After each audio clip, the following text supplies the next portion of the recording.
I used to fix servers, not marriages. Turns out, both crash when you least expect it, but only one of them gives you warning signs you can actually read.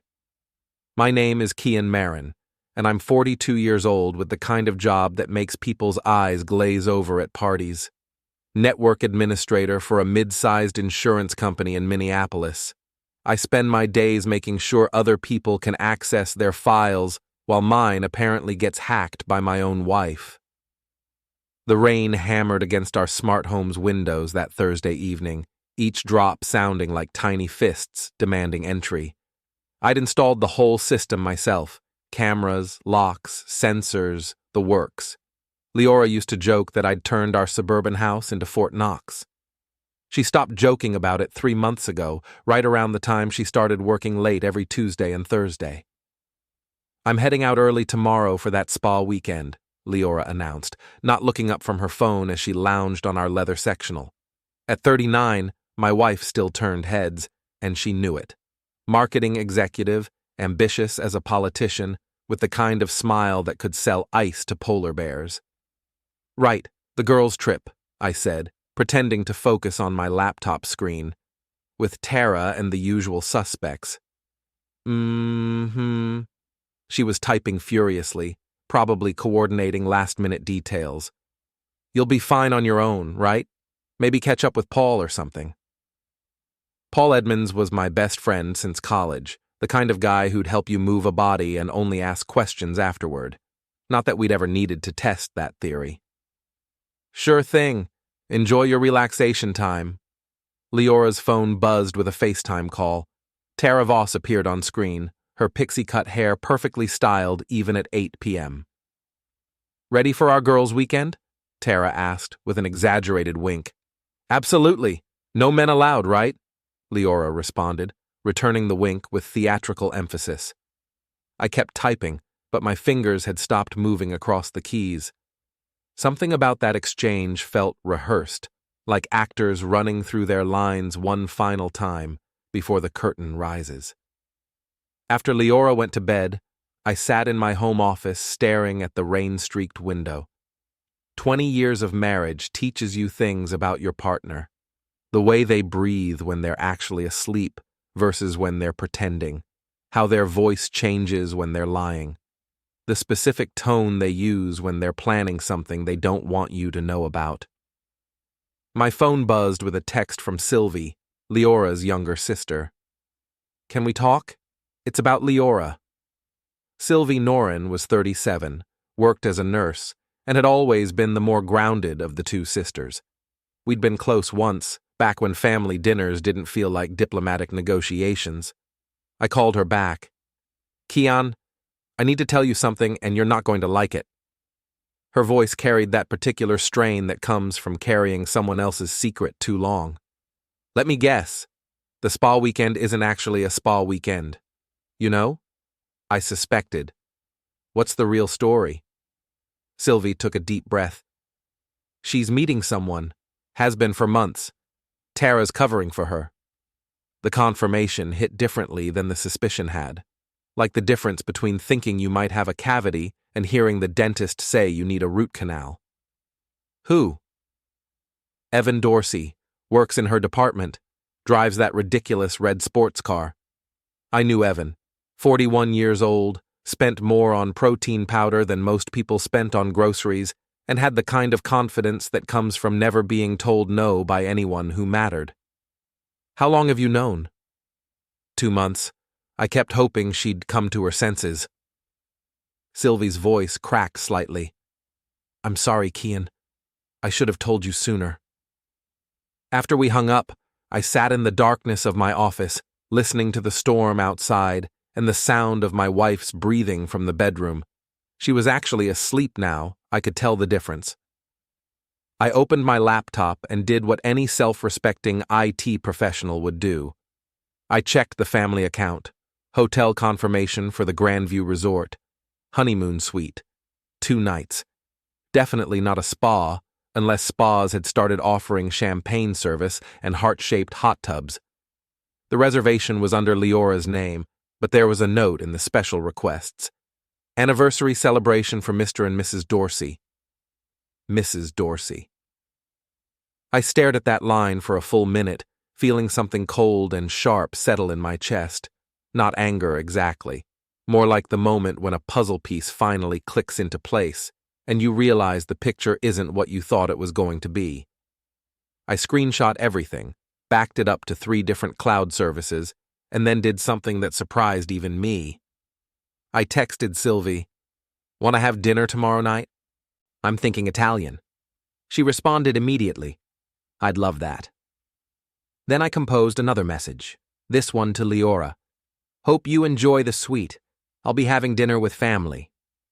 I attached a selfie I'd taken with Sylvie at her birthday party last month, both of us laughing at something Paul had said. I scheduled the message to send at 2 p.m. tomorrow, right around the time Liora would be checking into her honeymoon suite with her fake husband. Then I went to bed and slept better than I had in months. Before we dive deeper into this story, I have one small request. Please subscribe, drop a like, comment, and hit that hype button to boost this channel so more people can discover these incredible Reddit stories. Friday evening brought more rain and the kind of satisfaction that comes from watching a plan unfold exactly as designed. I was sitting in my office, 3 monitors glowing in the darkness, when my phone exploded with notifications.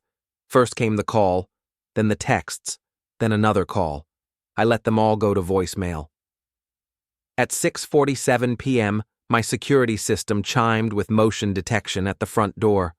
I switched to the camera feed and watched Liora fumble with her keys in the rain, designer luggage scattered around her feet like abandoned hopes. The key didn't work. Of course it didn't.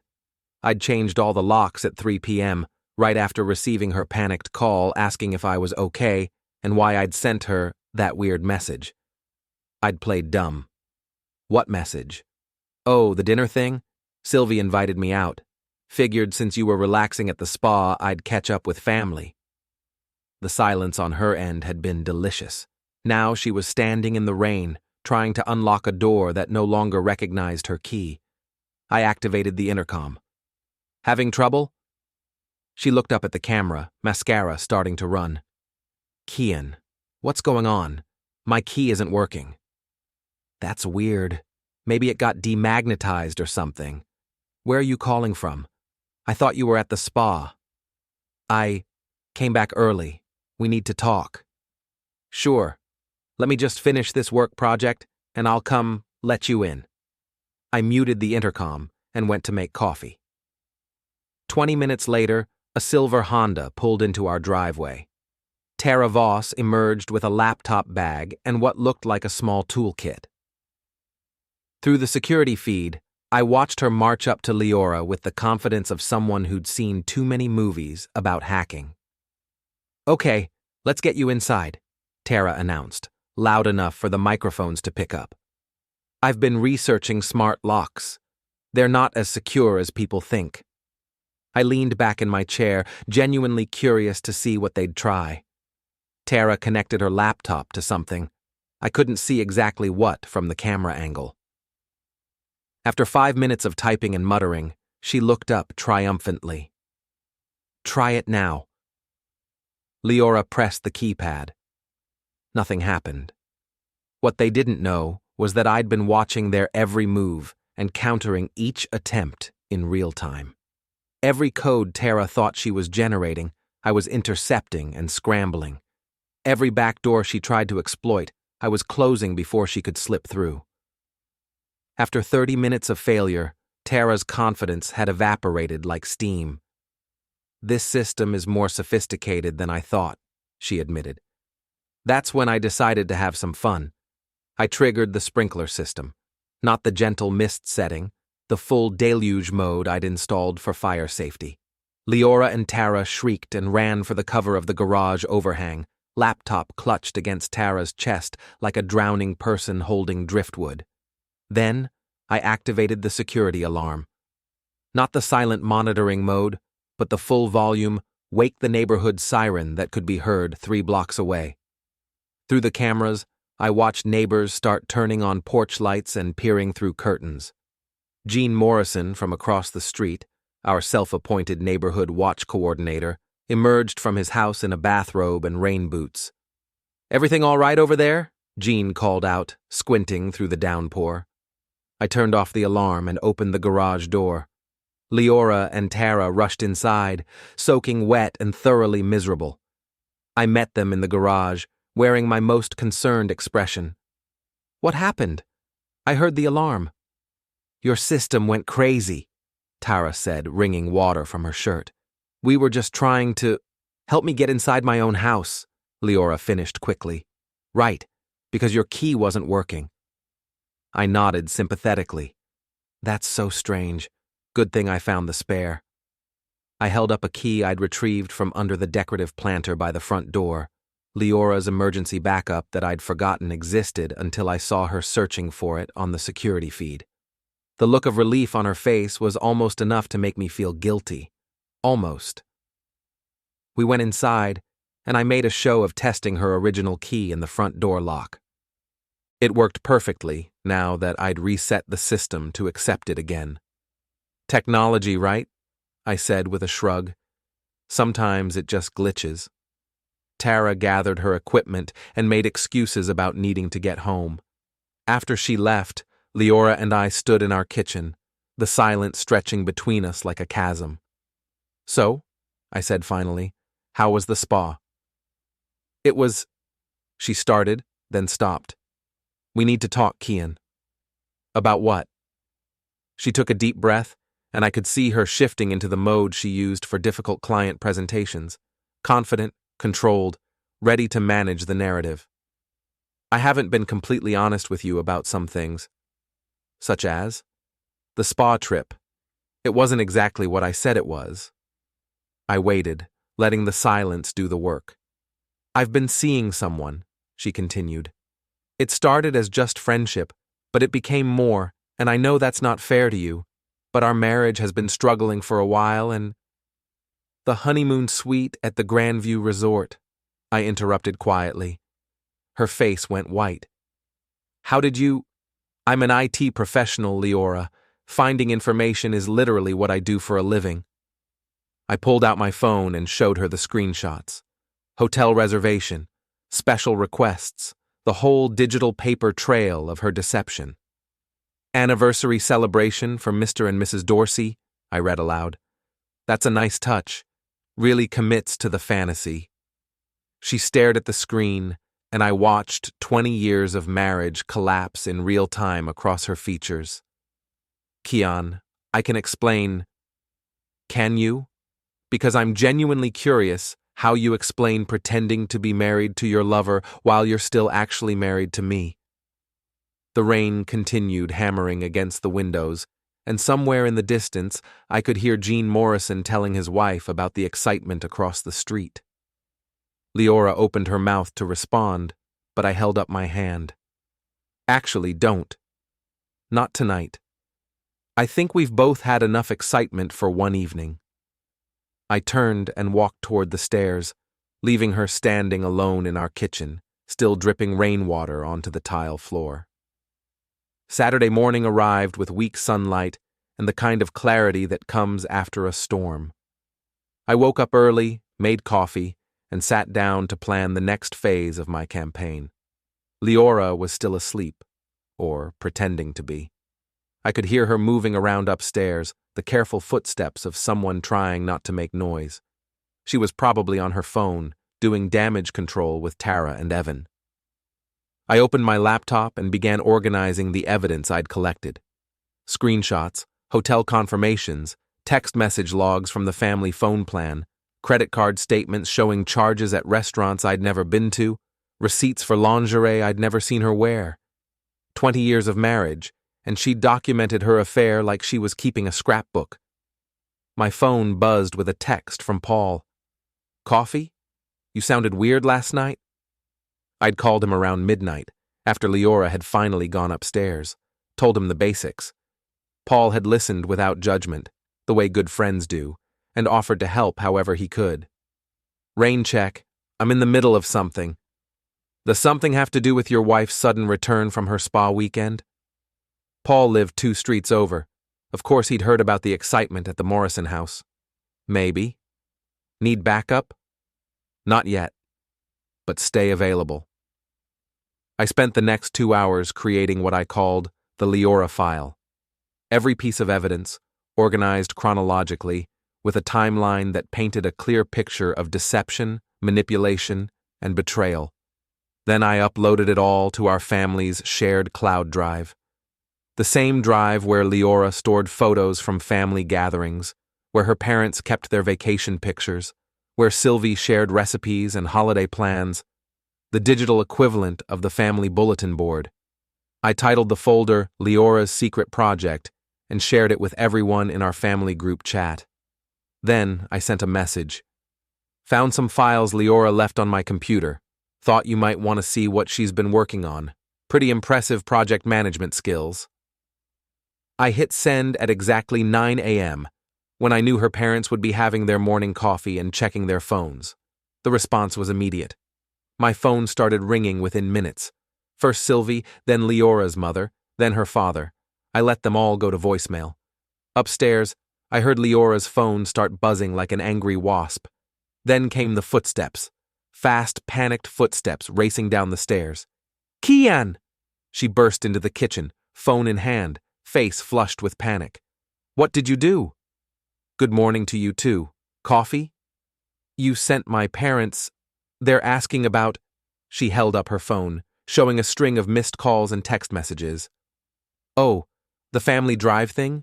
Yeah, I found some files on my computer and thought I'd share them. Isn't that what the cloud is for? Sharing? She stared at me like I'd grown a second head. You can't just. Those are private. We're private. Past tense. Now they're shared with people who care about our family. Her phone rang again. This time she answered. Mom, I can explain. She listened for a moment, her face growing paler. No, it's not what it looks like.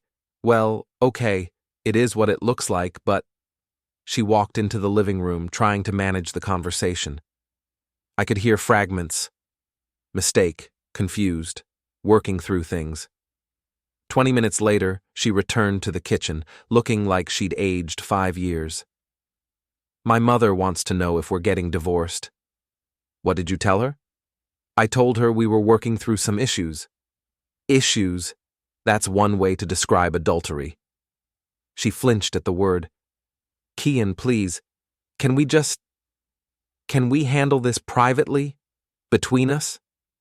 Like you handled your relationship with Evan privately? That's different. How? She opened her mouth, then closed it, then opened it again. Because it just is. I had to admire the logic. My phone buzzed with a text from Sylvie. Holy cow, Mom is losing her mind. Dad wants to drive down here and have a conversation with Liora. What do you need from me? I showed Liora the message.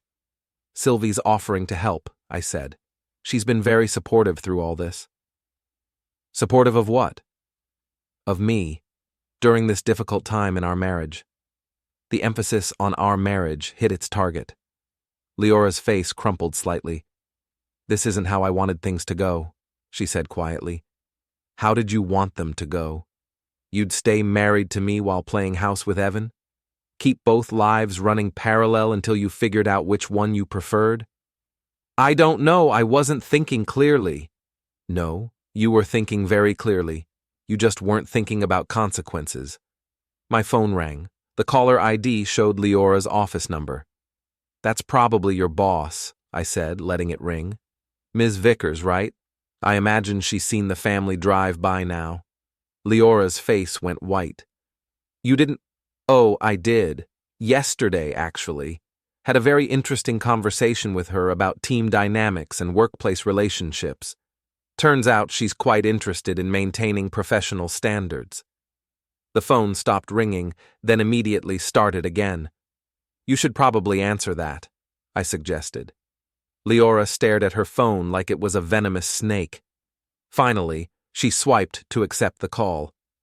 Hello, Ms. Vickers. Yes, I saw your message. No, I can explain everything. Monday morning? Yes, of course, I understand.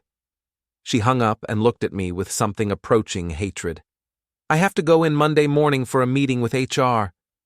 That sounds serious. You're destroying my life. I'm not destroying anything. I'm just making sure people have accurate information about who you really are.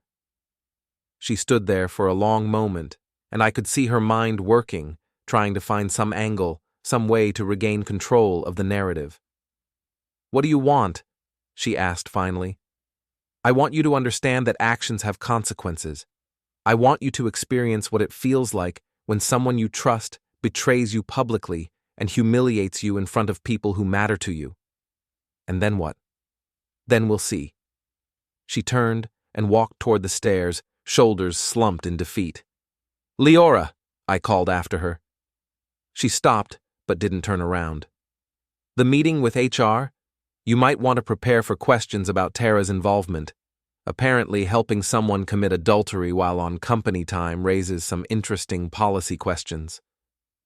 I heard her sharp intake of breath, but she didn't respond. Just continued up the stairs, each step heavier than the last. I poured myself another cup of coffee and checked the family group chat. 17 new messages, most of them from Leora's mother demanding explanations, and her father using language I didn't know he knew. Sylvie had sent a private message. Are you okay? This is pretty nuclear. I typed back, just getting started. Monday evening found me sitting in the parking lot of Elite Fitness, watching Evan Dorsey's red Mustang gleam under the parking lot lights. The car was parked in the spot closest to the entrance because of course it was. Men like Evan always took the best spots, the best tables, the best opportunities, and apparently other people's wives. I'd spent the day gathering intelligence. Evan's schedule was remarkably predictable. Work until 5:30, gym from 6 to 7:30, home to his bachelor condo for protein shakes, and whatever passed for a social life among people who measured their self-worth in bench press numbers. Paul sat in the passenger seat of my Honda, eating a sandwich and providing moral support. You sure about this? He asked for the third time. Absolutely not. But I'm doing it anyway. What exactly are we doing again? Teaching someone about consequences. I pulled out my phone and showed him the photos Sylvie had sent me.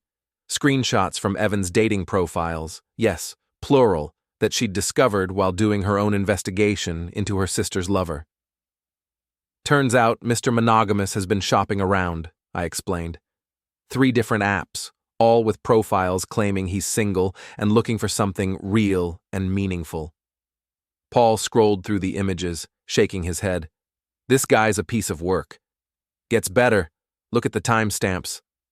The profiles had been active throughout Evan's relationship with Liora, including last week while they were planning their romantic getaway to the honeymoon suite. So he's cheating on your wife while she's cheating on you? Poetic, isn't it? At 7:32 p.m., Evan emerged from the gym bag slung over his shoulder, looking like a protein powder advertisement. He was checking his phone as he walked, probably coordinating his evening plans. I waited until he was inside the car and pulling out of the parking space before I made my move. The key to Evan's Mustang made a satisfying scraping sound as it carved a message along the driver's side door. Cheater. Then I moved to the passenger side and added, Ask me about my girlfriend's husband. For the final touch, I opened the package I'd brought from home, 2 pounds of raw shrimp I'd picked up from the grocery store, and distributed them strategically throughout the car's exterior vents and under the hood. In Minnesota's autumn heat, they'd start making their presence known within hours. Paul kept watch while I worked, occasionally muttering observations about my mental state and the likelihood of criminal charges. This is vandalism, you know, he pointed out.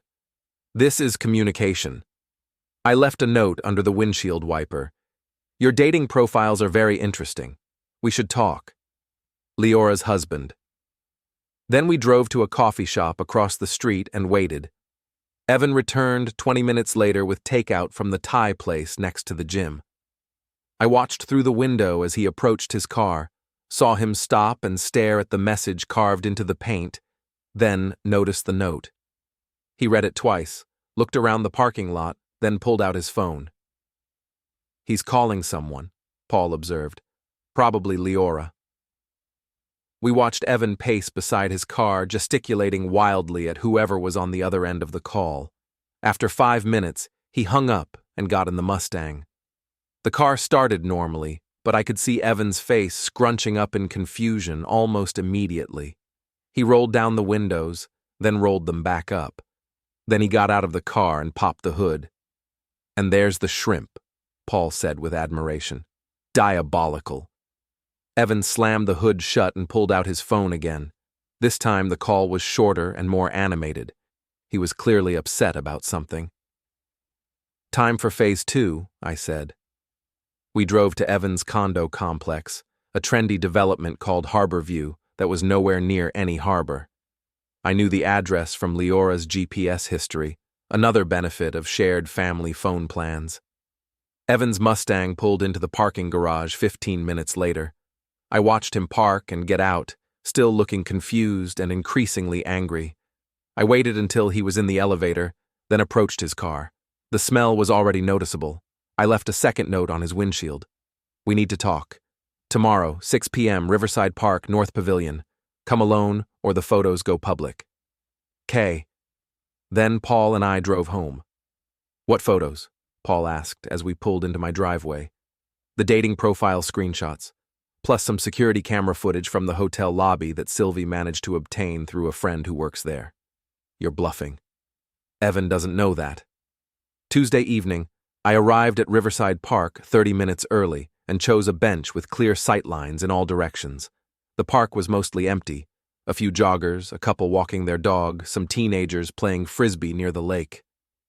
Evan arrived exactly on time, looking like he hadn't slept well. The confident swagger was gone, replaced by the cautious movements of someone who knew they were in trouble but wasn't sure how much. He spotted me on the bench and approached slowly. "You're Kian. And you're the man who's been playing house with my wife." He sat down on the opposite end of the bench, maintaining distance. "Look, I know this is complicated." "Complicated?" I turned to face him directly. "You convinced my wife to check into a honeymoon suite under your name while you were actively dating other women. What part of that is complicated?" His face flushed. "How did you—" "I'm very good at finding information, Evan. It's what I do for a living." I pulled out my phone and showed him the dating profile screenshots. 3 apps, Evan, active profiles. Some very interesting conversations with women who think you're single and available. He stared at the screen, his face cycling through several expressions before settling on resignation. "What do you want?" "I want you to understand something very clearly. You inserted yourself into my marriage, convinced my wife to lie to me and her family, and humiliated me in front of people I care about. Now, you're going to experience some consequences." "Like what?" I stood up and looked down at him. "Like everyone in your life knowing exactly who you are." "You can't—" "I already have. Your gym buddies, your co-workers, your neighbors, they're all going to receive some very interesting information about your character, along with proof." Evan shot to his feet, anger finally overriding caution. "You can't do that." "I can, and I will, unless—" "Unless what?" "Unless you disappear. Completely. No contact with Liora, no attempts to interfere in our marriage, no social media stalking, nothing. You become a ghost." "And if I don't?" I smiled at him, the kind of smile that doesn't reach the eyes. "Then everyone you know learns that you're the kind of man who seduces married women while shopping for their replacements." We stared at each other for a long moment.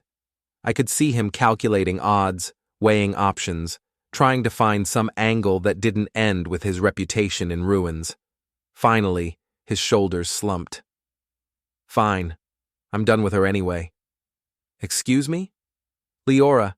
She's gotten too clingy, too demanding, was already looking for a way out."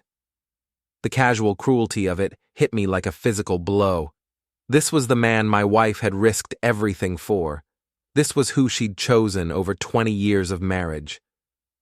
You might want to tell her that yourself, I said quietly. Why would I do that? Because if you don't, I will.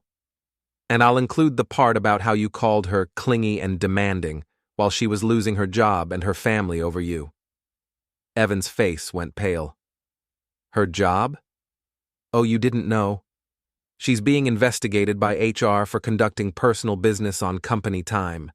Tara got terminated yesterday for misuse of company resources. It's been a very educational week for everyone involved. He stared at me like I was speaking a foreign language. I never asked her to risk her job. No, you just let her do it, while you were setting up dates with other women. I turned to walk away, then stopped.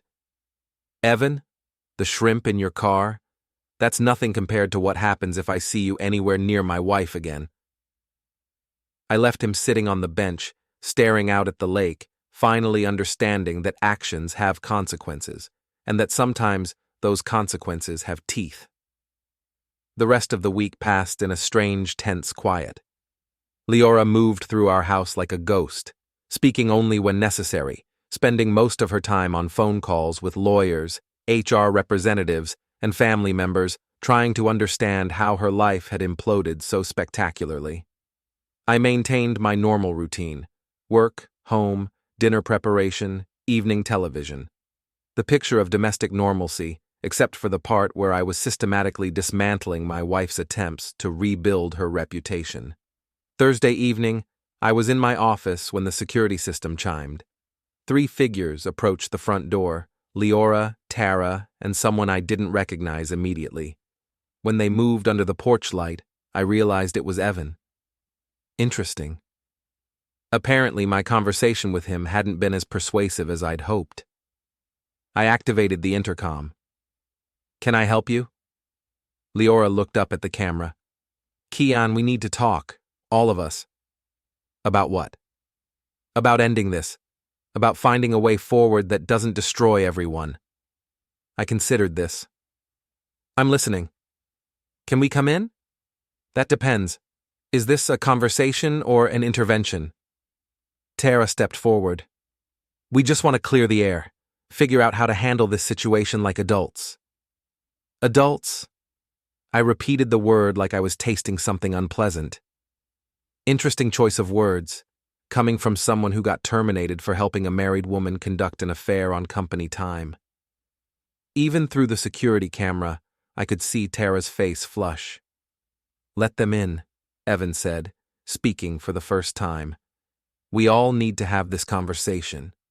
Do we? Because last time we talked, you agreed to disappear. Yet here you are, on my doorstep, with my wife and her unemployed accomplice. Plans change, he said with a shrug. That's when I realized they'd coordinated this, planned it. Probably spent hours strategizing how to approach me, what to say, how to regain control of the narrative. They thought they were walking into a negotiation. They were wrong. Come in, I said, buzzing the door open. Let's talk. They filed into my living room, taking seats on the sectional like they were attending a business meeting. Liora sat in the middle, flanked by her supporters, presenting a united front. I remained standing. So, I said, what did you want to discuss? Liora took a deep breath, shifting into her professional mode. We've all made mistakes, all of us, but continuing this campaign isn't helping anyone. Campaign? The public humiliation, the professional sabotage, the harassment. Harassment. I looked at Evan. Is that what you call our conversation in the park? You threatened me. I informed you of consequences. There's a difference. Tara leaned forward. Kian, I understand you're hurt. Do you? Do you understand what it's like to discover that your wife has been lying to you for months? That your friends have been helping her? That people you trusted have been laughing at you behind your back? Nobody was laughing at you, Liora said quickly. No? What would you call it then? She didn't have an answer for that. Evan cleared his throat. Look, what happened between Liora and me, that's between us, but you've taken this too far. Have I? Let's see. I shared factual information with people who had a right to know it. I documented evidence of deception and betrayal. I informed your employer about policy violations and your neighbors about your character. Which part was too far? All of it, Tara exploded. You've ruined 3 people's lives over a relationship that had nothing to do with you. The room went silent. Nothing to do with me, I repeated slowly. A relationship between my wife and another man had nothing to do with me. Tara realized her mistake immediately, but it was too late. That's not what I meant. That's exactly what you meant. You think I should have just accepted it, kept quiet, let them continue their little fantasy while I played the oblivious husband. I walked over to my laptop and opened the security system interface. Since you're all here, let me show you something interesting. I pulled up the footage from last Tuesday night, when Liora, Tara, and Evan had attempted to break into my house while I was supposedly at work. Recognize this? On screen, the 3 of them could be seen trying various methods to get inside, checking windows, attempting to override the garage door, even trying to climb onto the back deck. You were planning to steal evidence, I continued. Delete files from my computer, remove documents, probably plant some story about how I was unstable or dangerous. Leora's face had gone white. We just wanted to get some of my things. Your things? Like the backup hard drives hidden in the basement? The ones with copies of all your communications with Evan? I hadn't known about any backup drives, but the look of panic that crossed her face told me I'd guessed correctly. You've been planning this for months, I continued. The affair was just the beginning. You were going to leave, take half of everything, and paint me as the villain who couldn't accept that our marriage was over. That's not, she started. Except you got caught, and now you're here, trying to negotiate your way out of the consequences. I closed the laptop and looked at each of them in turn. Here's my counteroffer. Evan, you disappear. Permanently. No contact, no social media, no accidental encounters. You become a memory. Evan started to object, but I held up a hand. Tara, you find a new city to live in, somewhere far away from here, where you can start fresh and hopefully learn better judgment about the friends you choose. Tara's mouth fell open. You can't make me leave town. I can make staying very uncomfortable. Ask Evan about the shrimp. Finally, I turned to Liora. And you get to live with the consequences of your choices, every day, every time you see our neighbors, our friends, our family, every time you apply for a new job and they do a background check, every time you try to start over and realize that your reputation follows you. Kian, please. I'm not finished. You also get to live with the knowledge that the man you threw away your marriage for was actively dating other women while you were planning your romantic getaways. Evan, did you tell her about your dating profiles? About the 3 women you were messaging while she was risking everything for you? Liora turned to stare at Evan, who suddenly became very interested in studying his shoes. You didn't know, I observed. How interesting. Your knight in shining armor was shopping for your replacement before he'd even gotten rid of you. The silence stretched out, thick with tension and betrayal. Finally, Evan stood up. I don't have to listen to this. No, you don't. The door's right behind you. Use it. He looked at Liora, who was still staring at him with a mixture of hurt and disbelief. Liora, are you coming? She didn't answer. Liora. Get out, she said quietly. What? Get out of my house. Both of you. Tara started to protest, but Liora cut her off. You heard him. Get out. After they left, Liora and I sat in silence for a long time. Outside, the wind was picking up, rattling the windows and carrying the promise of another storm. How long have you known? She asked finally. About the dating profiles? A few days? No. How long have you known about all of it? Long enough. She nodded, tears starting to form in her eyes. I'm sorry, she whispered. I know. What happens now? I looked out at the darkening sky, watching the first drops of rain begin to streak the glass. Now we wait for the storm. The storm arrived on Saturday night with the kind of violence that makes you remember why people used to think weather was controlled by angry gods. I was in my office, monitoring the house systems and watching the neighborhood transform into a waterlogged battleground when the security alerts started. First came the motion detectors at the back fence, then the driveway sensors. Finally, the cameras picked up 3 figures moving through the rain toward my house: Liora, Evan, and Tara, looking like they'd been planning this approach for days. I activated the intercom system that connected to speakers throughout the house and the front porch. "Ladies and gentlemen," I announced, "welcome to the final performance." Through the cameras, I watched them freeze, looking around for the source of my voice.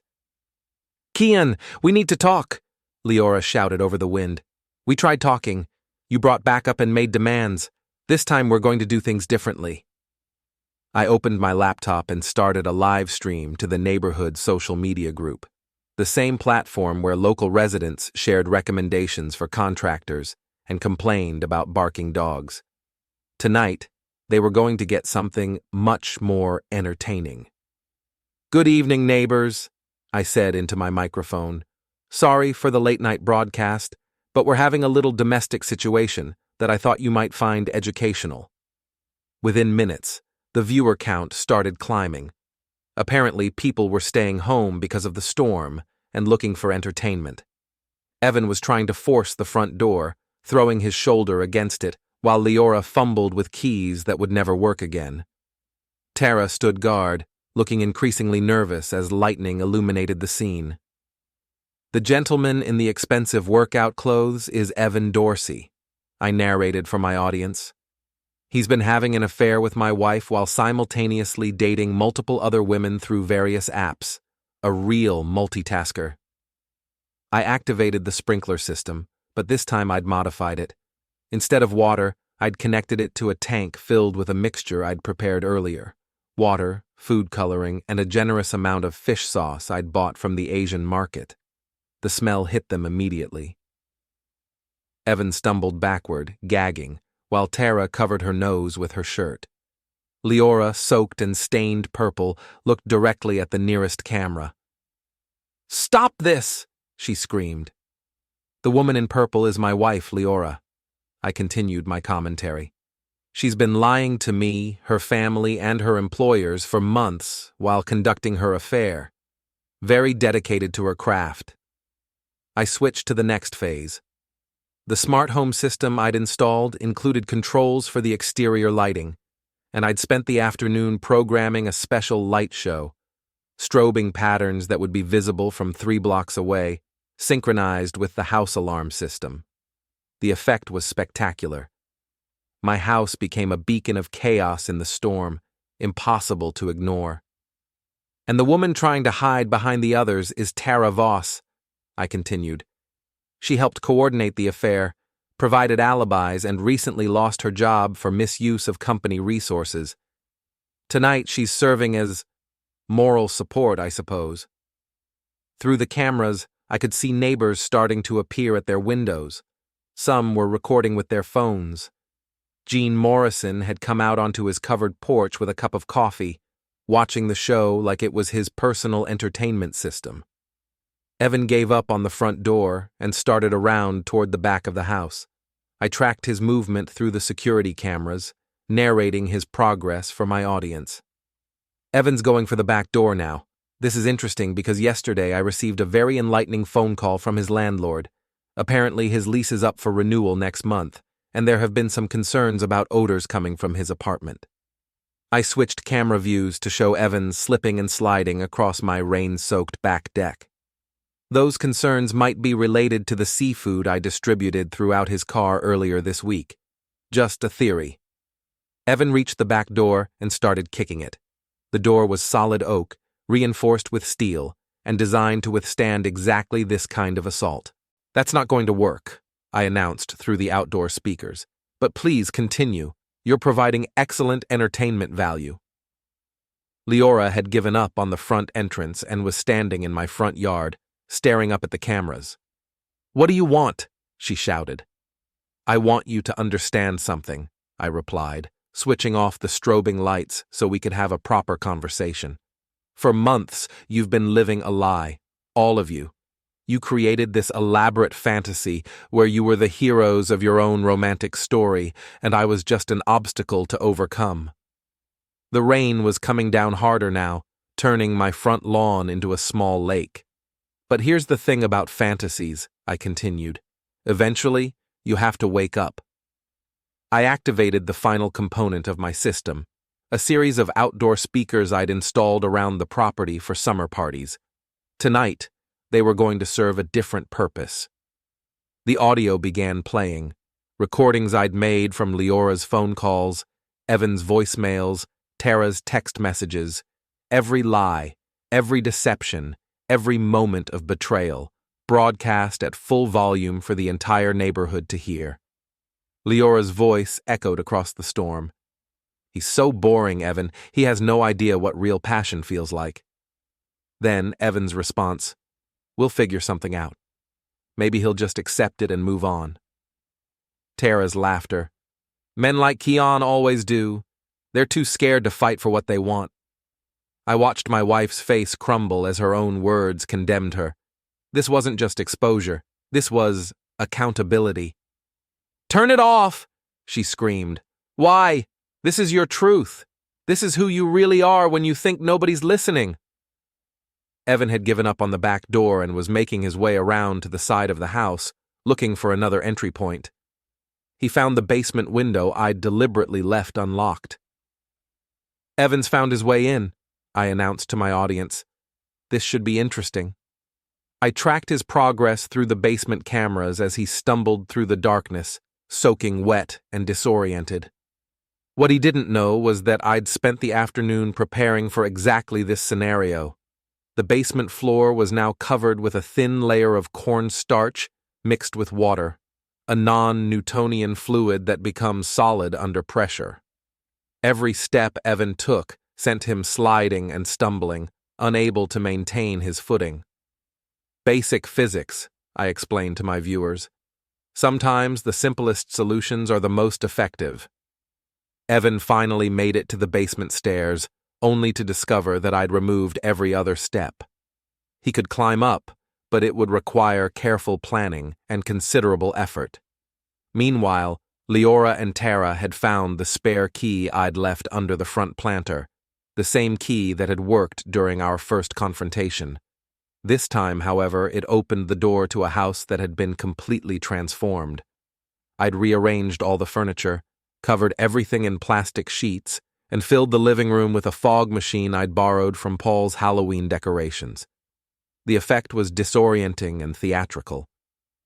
Welcome to the truth, I said through the indoor speakers as they stumbled through the fog. They made their way toward the stairs, probably hoping to find me in my office. Instead, they found Evan, who had finally managed to climb out of the basement, covered in cornstarch and looking like a defeated ghost. The three of them stood in my living room, soaked, exhausted, and finally understanding that they were completely outmatched. I came down the stairs slowly, carrying my laptop so I could continue the live stream. And here we are, I said, facing them directly. The moment of truth. Kian, please, Liora said, her voice barely audible over the storm outside. This has gone far enough. Has it? Because from where I stand, this is just the beginning of consequences you should have considered months ago. I turned to address my online audience directly. Ladies and gentlemen, what you've witnessed tonight is what happens when people think they can lie, cheat, and manipulate without accountability. When they believe that other people's feelings don't matter as long as they get what they want. The viewer count had climbed to over 300. Half the neighborhood was watching, along with friends, family members, and complete strangers who had been drawn in by the drama. Evan Dorsey, I continued, thought he could seduce a married woman while shopping for her replacement. Tara Voss thought she could help destroy a marriage for entertainment. And Liora Marin thought she could have two lives simultaneously without anyone getting hurt. I paused, letting the silence build. They were all wrong. Lightning crashed outside, illuminating the room through the windows. In that moment, with the three of them standing there defeated and exposed, I felt something I hadn't experienced in months. Complete satisfaction. "The storm is over," I announced, both to them and to my audience. "Time to clean up the damage." I walked to the front door and held it open. "Get out, all of you. Don't come back." They filed past me without a word, stepping out into the rain that was finally beginning to subside. I watched them walk down my driveway, three figures disappearing into the darkness, carrying nothing but the weight of their choices. Then I closed the door, ended the live stream, and turned off all the lights. Outside, the storm was moving on, leaving behind the kind of clean, quiet air that comes after nature has washed the world clean. I sat down in my living room, surrounded by fog machine mist and plastic-covered furniture, and smiled. Tomorrow, I would start putting my house back in order. But tonight, for the first time in months, everything was exactly as it should be. The truth had finally come home.